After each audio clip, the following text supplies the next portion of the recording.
On parle maintenant avec Patrick Di Stéfani, ancien entraîneur des gardiens du Valor FC. Bonjour Patrick, comment ça va? Bonjour, merci pour l'ancien. Ben c'est ça fait quoi d'entendre ancien comme ça? Ça doit être un peu doux amer, non? Non, pas vraiment, parce que bon, ça fait partie du métier. Mm-hmm. Donc, il y a 37 ans que je fais ça, donc est-ce que ça fait plaisir? Non, ça fait pas plaisir, ça bien sûr, mais voilà, ça fait partie du métier et ça vient avec. Mm-hmm.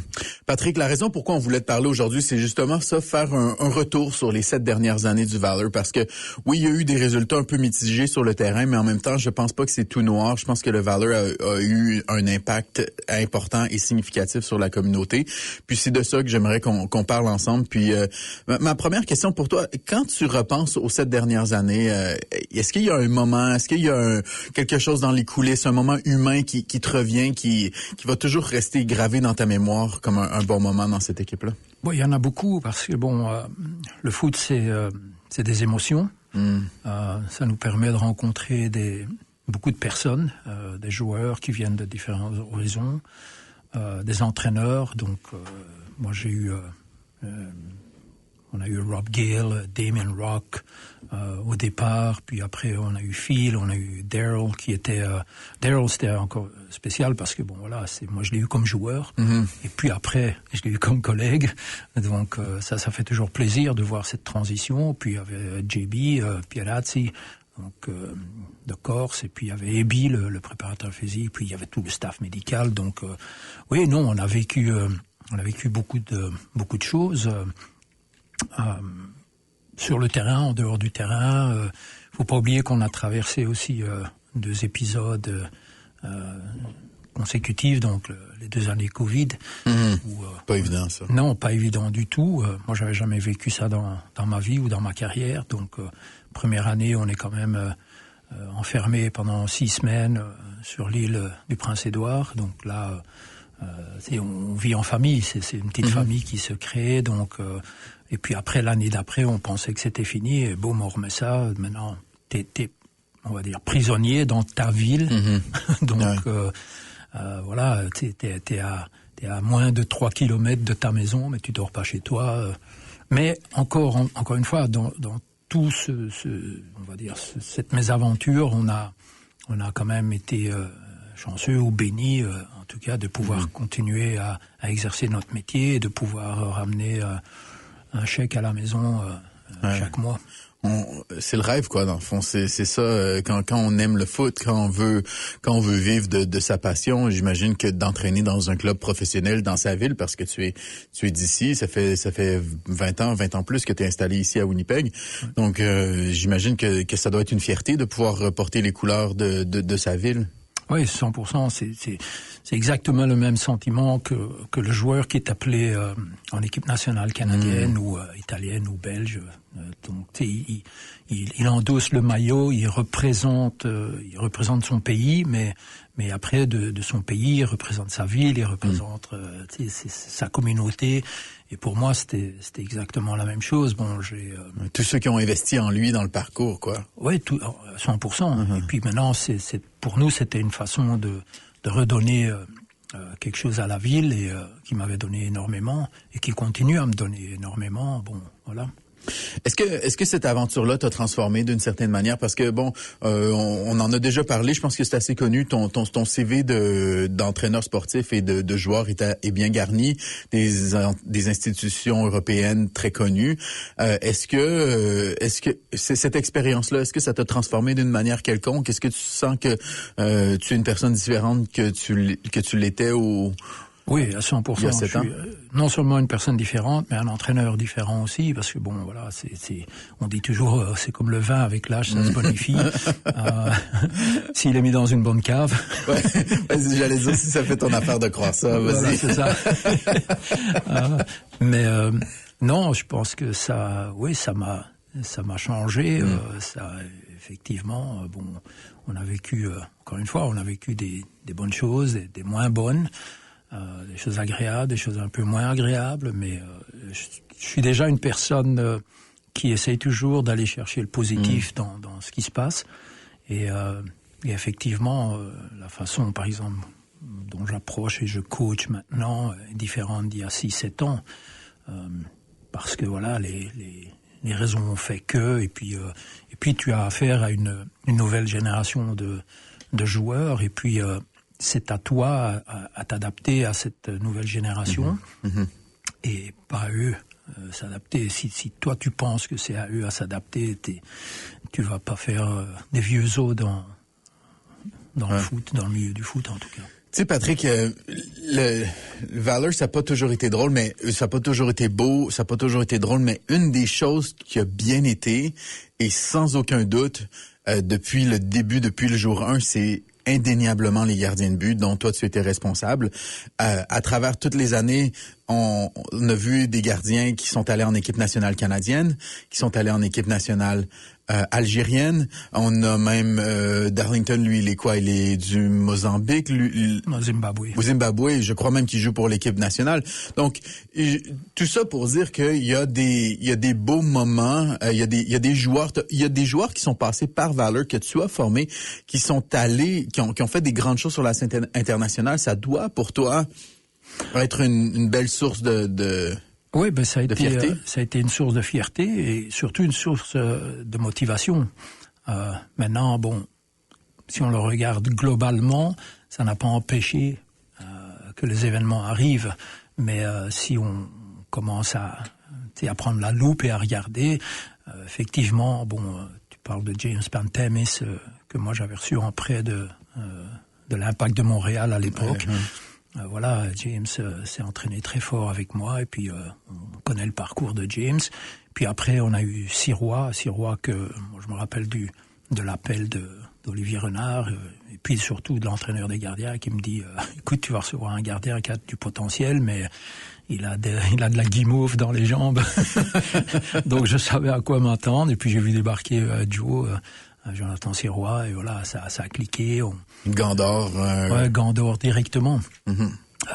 C'est de valeur parce que la semaine passée, quand il a vu mon message, donc il m'a envoyé un petit texto en me disant c'est triste, mais bon, il dit à la fin du compte, moi je lui ai dit bah tu sais c'est triste, oui, mais ça m'a permis quand même de te connaître, de s'entraîner avec toi. Et puis lui il m'a dit oui, et puis ça nous a permis de ramener les Gandor quand même à Winnipeg. Et puis après il y en a d'autres, Ryan Yesley que j'ai été chercher au niveau universitaire, que j'ai shippé en tout cas en dessous du nez de Forge parce que j'avais entendu que Forge était dessus aussi. Ah ouais, hein? Donc j'ai réussi à la tirer, à l'amener chez nous. Et puis voilà, on connaît le parcours de Ryan, qui maintenant est en équipe nationale algérienne. Et puis, il y en a plein. Je sais pas moi, Imares Elias, qui, là, il est venu chez nous après mes aventures à York. Jonathan Viscosi, qui, avec lui, c'était assez différent parce que... Docteur Viscosi. Ah, pas encore. Non. Ça va peut-être s'en venir, on ne sait pas, on verra bien, mais pas encore. Mais par exemple, avec lui, avec Jonathan, j'ai dû m'adapter aussi parce que j'avais affaire à un gardien qui était sur la fin, qui avait un certain âge, donc j'ai dû modifier beaucoup. Mais bon, c'est une personne très intelligente, charmante, qui avait cette envie de bien faire et ça a cliqué directement. Donc, et Viscosi, Jonathan, il a quand même une grosse carrière aussi internationale. Donc, oui, effectivement, c'est une satisfaction personnelle, mais j'ai une autre satisfaction aussi, c'est que je regardais par exemple aujourd'hui mon ancienne équipe que j'ai été dans le staff, coaching staff avec eux, l'Union Saint-Gilloise qui a quand même battu Galatasaray. Il y a un parallèle avec Valor FC, ce sont les fans. À l'Union, par exemple, qu'on perde ou qu'on gagne, les supporters étaient toujours là, tout le temps. Et c'est ce que j'ai retrouvé exactement la même chose avec les supporters du Valor FC. Moi, je me rappelle quand on a pris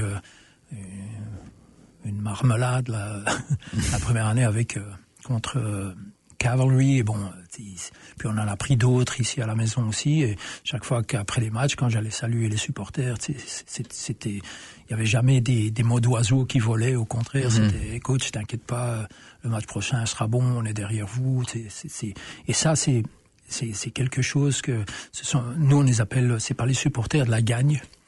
Donc, c'est des vrais supporters. Oui, ce sont des supporters qui viennent parce que voilà, ils ont à cœur de porter leur équipe et les couleurs. Et ça, j'ai fait très très vite le parallèle entre les supporters de l'Union Saint-Gilloise et les supporters du Valeur FC. Et en témoigne quand tout a été fini, que ça a été annoncé, j'ai été inondé de messages.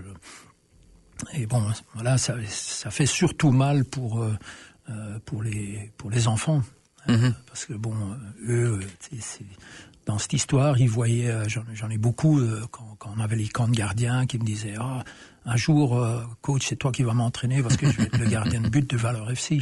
Donc c'est un peu un rêve qui, qui s'est terminé maintenant. Bon, peut-être que dans le futur, une équipe pro va revenir, ce que je le souhaite, que ce soit Valour ou une autre, parce que je pense que cette communauté a le droit d'avoir une équipe, et je pense que c'est une équipe qui peut fonctionner ici à Winnipeg. Voilà. Ça, il y a sans l'ombre d'un doute, surtout avoir la quantité de messages sur les forums, les gens qui faisaient juste qui parlent du Valor malgré toutes les années où ils n'ont pas eu de série et tout, et les gens gardent un bon souvenir et puis sont déçus de voir le club partir. Et puis je pense qu'il y a du potentiel. Je pense que la ville est capable de supporter un club de foot, mais on en reparlera un autre moment parce donné. Que bon, là, je suis entraîneur, je suis pas politicien, non, c'est pas à moi. Tu sais, moi, chaque année, je tirais mes conclusions, à savoir mon analyse personnelle. Est-ce que j'ai fait ce qu'il fallait pour que mes gardiens performent à ce niveau-là? Voilà. Après, chacun doit s'asseoir et faire son autocritique et se demander est-ce que j'ai fait les bonnes choses au bon moment ou pas. Mais ça, c'est pas à moi à le dire. En 7 ans, comment est-ce que la Première Ligue canadienne a évolué? Est-ce que tu t'as vu le niveau s'améliorer? Est-ce que tu vois les choses devenir de mieux en mieux? Est-ce qu'il y a de l'espoir pour le soccer canadien à travers cette ligue-là? Oui, à 100%. Bon, les choses ont évolué. Le niveau de jeu a augmenté. La qualité des joueurs. La qualité des joueurs a augmenté. Les salaires pour les joueurs ont augmenté. Parce que bon, la première année, c'était assez pénible, là. On se demandait même pourquoi on appelle ça des joueurs professionnels. Parce que le salaire était tout sauf professionnel. Mais bon, voilà, c'était une ligue qui démarrait, donc on était tous logés à la même enseigne. Est-ce qu'il y a un futur? Oui. Moi, je pense qu'il y a un futur. Bon, est-ce que la ligue va devoir changer certaines choses, s'adapter? Oui, mais encore une fois, c'est les grosses têtes pensantes à la ligue, elles sont payées pour ça. Mais je pense qu'il y a la place pour du sport professionnel. En tout cas du soccer professionnel féminin et masculin au Canada. Bien d'accord. Patrick, en terminant, quand tu regardes tout ce que vous avez accompli, de quoi est-ce que tu es le plus fier, puis quel message est-ce que tu aimerais envoyer aux fans qui ont suivi l'équipe depuis le début? Déjà, de un, merci. Parce que bon, les fans ont enduré autant que nous. Et moi, je me rappelle, il y avait des matchs où il pleuvait, ils étaient là, il faisait froid, ils étaient là, même qu'on perdait, gagnait. Donc ça, c'est déjà la chose numéro 1, c'est que du fond de mon cœur, je les remercie. Ils ont toujours témoigné beaucoup d'affection à mon égard. Personnellement, j'ai toutes ces satisfactions de savoir que j'ai quand même eu entre mes mains des gardiens qui après ont explosé, qui sont partis à haut niveau. Coaching staff, j'ai toujours été bien accueilli, et puis bon, même l'organisation. Donc oui, ça va être j'ai des bons souvenirs, et je préfère garder ces bons souvenirs et laisser au placard les on aurait pu, on aurait dû. Oui, on aurait pu, on aurait dû, bien sûr. Mais bon, voilà. Toujours. C'est fait. Après, refaire le match, c'est facile quand tu connais le résultat. Donc voilà, et puis chacun se regardera dans la glace, et en espérant que chacun aura le courage d'être honnête avec soi-même. Et puis voilà, c'est tout. Moi, sur une note plus personnelle, je vais garder toujours un bon souvenir de ces matchs aller-retour contre Vancouver cette année. C'est sûr que c'est très récent, là, mais c'est franchement ça a été le moment, je crois, où l'équipe a le mieux joué, où ils m'ont le plus impressionné, où vraiment j'étais fier de cette équipe-là, fier du logo. Ouais, ça a été un moment magique. Et puis ce que je garde aussi, c'est par exemple la première année, premier match de championnat, match d'ouverture, on le joue à Pacifique et on gagne. Cette année, dernier match de la saison, et malheureusement même de l'histoire du Valour, Pacifique, et on gagne encore. Et ce coup-ci, bon, on leur a mis une bonne, quoi. Mais j'aurais peut-être préféré le perdre et continuer que Valour existe. Mais bon, voilà. Mais c'est une anecdote, c'est assez paradoxal. Mais alors après, oui, ce match à la maison contre les Whitecaps où on les a bousculés physiquement, même l'entraîneur après le match, il a été honnête en disant on s'attendait pas à être bousculé de telle façon d'une équipe comme ça, quoi. Et ils ont montré tellement de caractère à ce match-là, ils sont arrivés. Même au match retour. Même au match retour. Même au match retour, il s'en est fallu de peu pour qu'on les pousse, et on savait que en allant en penalty, on les avait. Donc ça s'est joué dans les dernières minutes du match. Oui, mais ça c'est la beauté de la coupe. Ouais. C'est comme en Europe, le petit poussé qui arrive en finale, parce que ce sont des matchs de 90 minutes. Ce serait utopique de dire que Valour a sa place en MLS, parce que c'est impossible sur un championnat complet, c'est impossible. Mais sur un match, c'est 90 minutes. Un championnat canadien, on sait jamais, tout peut arriver. Exactement. Tout, dans le bon sens comme dans le mauvais sens. Oui. Ben oui. Ouais. Ils auraient pu dire la même chose, eux autres, dans le mauvais sens, mais bref. À 100%. Patrick Di Stéfani, merci beaucoup pour ton temps. Merci d'être venu en studio aujourd'hui. Ben, ça a été un grand plaisir, et encore une fois, je remercie tous les fans.